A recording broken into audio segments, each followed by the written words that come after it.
Hi everyone, Mike here from Bikes by Mike with another cycling related video. Today is Bike Fit Day.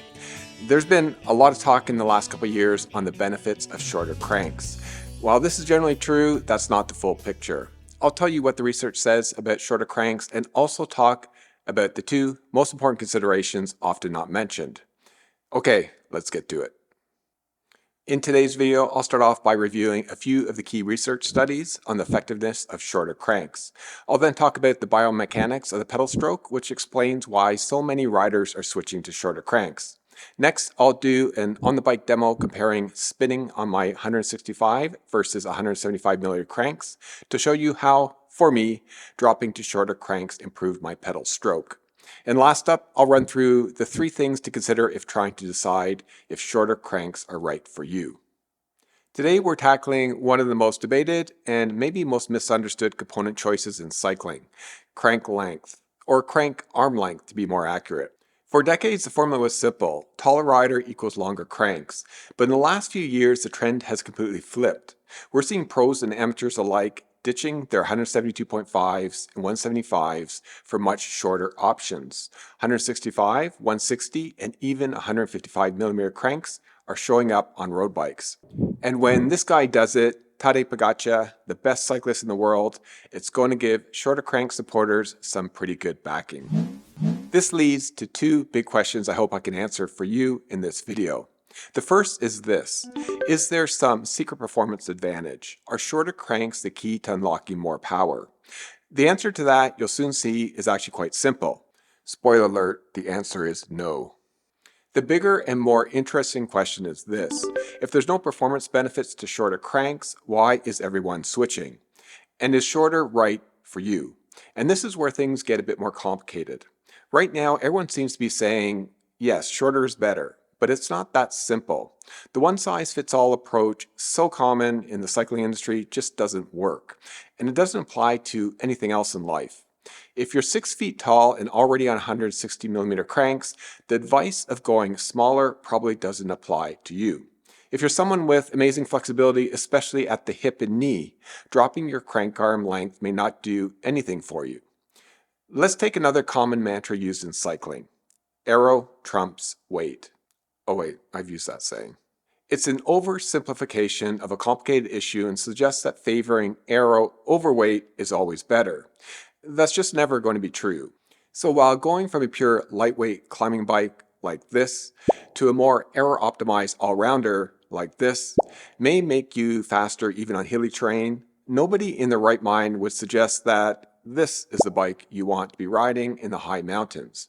And the same logic applies to crank length.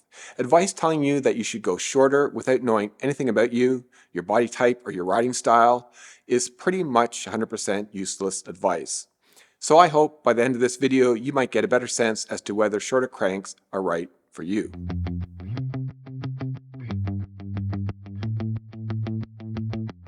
Before we get into the practical side of things, let's look at what the science actually says about shorter cranks. I've gone through a pile of sports science research on this topic, and the results are fascinating because they don't point to the conclusions you might think. Let's start with the big one, efficiency. Are you getting more speed for less effort with shorter cranks? A foundational study by McDaniels and his team back in 2002 looked at exactly that.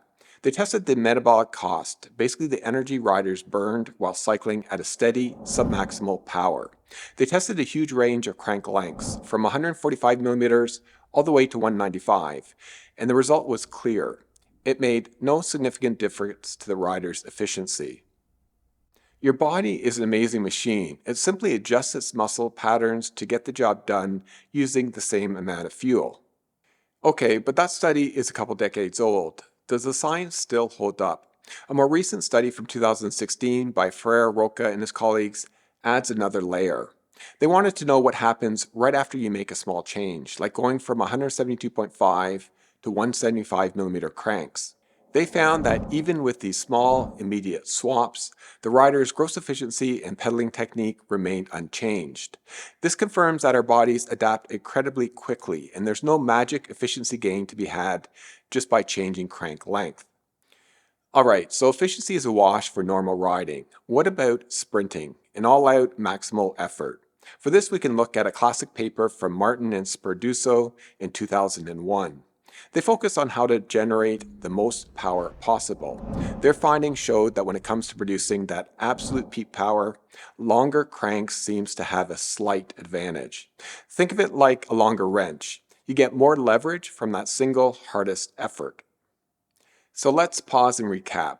The research shows that for the 99% of the riding we do, crank length doesn't affect our engine's efficiency. And for that 1% of all-out sprinting, longer cranks might be slightly better. But I found one fascinating study that seems to throw a wrench in the works, and it's this one by Bo Burris and his team, published in 2021. At first glance, their findings seem to contradict everything we've discussed so far. They found that shorter cranks did improve cycling economy by as much as 3 to 5.5%. But the secret is in who they tested. The crucial difference here is that they did not use experienced cyclists. They used novices, people who were new to the sport. So what's going on here? Why would shorter cranks help a novice but not an experienced rider? The most likely theory has to do with motor learning. Think about it. A shorter crank creates a smaller, simpler pedaling circle. For a new rider whose body is still trying to figure out the complex motion of pedaling, this smaller circle is an easier task to learn and master.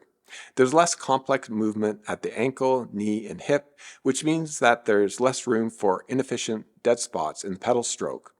By simplifying the movement, the shorter cranks essentially act as a better teaching tool, allowing the novices' bodies to find an efficient pattern much faster. So does this refute the other studies? Not at all. It actually adds a fascinating layer to the story. For an experienced cyclist like the ones in other studies, their efficient pedaling pattern is already burned into their neuromuscular system. Their body knows what to do. But for someone who is learning to be efficient, shorter cranks might actually provide a shortcut to getting there.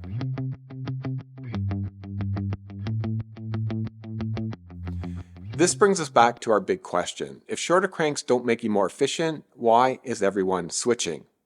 Because we've been asking the wrong question. The benefit of shorter cranks isn't really about your engine. It's about the chassis. It's a biomechanics and bike fit story. And that is where the real tangible benefits are. So to understand why a shorter crank may be better for you, you need to look at the biomechanics of the pedal stroke. 2 to be specific. Let's take this skinny dude as an example so that we can see the skeletal mechanics in place during the pedal stroke. Let's look at potential problem area number 1, the hip. The bike puts you in a very unnatural position where your hip is closed off. How severe this angle is depends on a few factors, including your saddle position, your reach and bar drop, and you guessed it, your crank arm length. But regardless of your position, everyone suffers from never being able to fully extend their hip joint. This leaves the hip flexors, these muscles located right here, in a constant shortened and contracted state. This can lead to tightness and pain, especially if you're like me and naturally have tight hip flexors. By the way, here's a quick test that'll tell you if you have tight hip flexors. If when in a crescent pose you have trouble settling low in the pose while keeping your back straight, you have stiff hip flexors. I always have trouble in this pose as my hip flexors are always really tight. The second problem area is often the knee. During the pedal stroke, the knee joint goes through a revolution of both extension and flexion. The extension phase is at the bottom of the stroke and then reaches maximum flexion when at the top of the stroke. This is where the big problems can arise. As you can see, the angle of the knee at the top of this position is very severe. This causes the patellar tendon to stretch out, which in turn compresses the joint more. This all contributes to the risk of overloading this joint, causing injury or greater wear and tear. And that is the reason that shorter cranks can, maybe, make you more comfortable on the bike.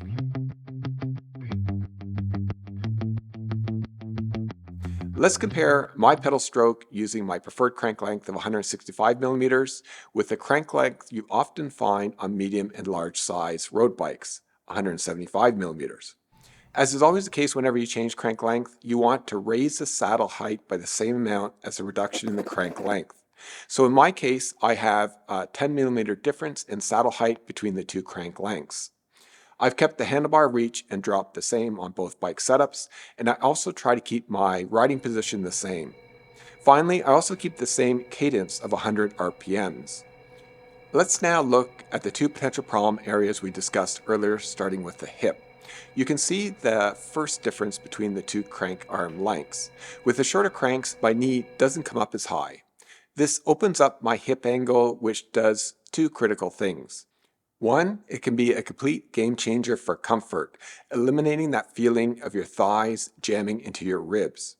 Think of it, moving from 175 to 165 millimeter cranks means you need to raise your saddle by 10 millimeters. That means you have double that, 20 millimeters, 2 centimeters of extra room at the top of the pedal stroke.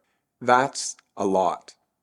Dropping to shorter cranks also produces extreme flexion of the hip flexors, which can make them tight and uncomfortable. The second way it's a game changer is with respect to performance. Tight hip flexors inhibit the hip extensors, the glutes, which are the most important muscles for generating sustained power on the bike, because they are the largest muscles in our bodies. So anything that reduces the effectiveness of the glutes is a really bad thing. Plus, tight hip flexors increase the risk of injuries, such as lower back pain. But there's another performance advantage that is often overlooked.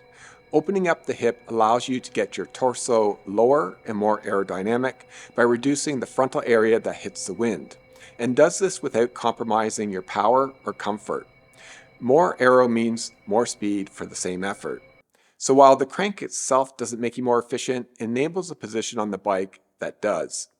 Looking now at the second potential problem area, the knee, we see that with the shorter cranks, the angle of the knee joint isn't as severe as with the longer cranks. This reduces the shear forces at the joint, as well as reducing pressure on the patellar tendon, reducing the risk of injury.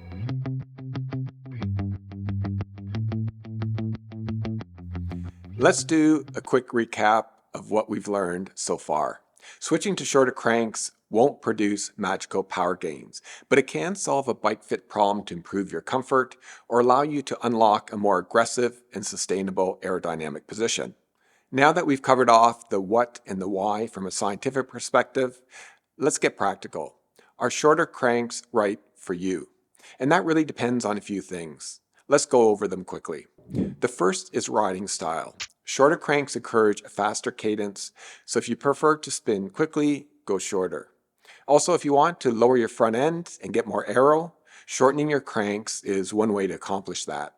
The second is body type. Your height, reach, and especially your inseam length are all considerations. Smaller riders are generally suited to smaller cranks, but of course we're now seeing taller riders on shorter cranks as well. I'm 182 centimeters tall and have an 838 millimeter inseam, so my inseam is a bit short for my height. I have a long torso, so most modern day crank fitting guides put me on what I'm on now, which are 165 millimeter cranks. The third thing to consider is comfort on the bike. If you're uncomfortable on the bike, or worse yet, in pain, you probably have a bike fit issue.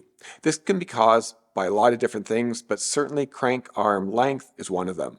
For me, partly because I have tight hip flexors, and partly because most bikes are stocked with cranks that are simply too long, I always had trouble getting my leg over the top of the pedal stroke. For me, with longer cranks, I always felt like I was losing power at this 12 o'clock position. As soon as I went to shorter cranks, my pedal stroke felt more fluid, and I felt I was better able to hold my power consistently around the entire rotation of the pedal stroke. So that's my take on the crank length debate.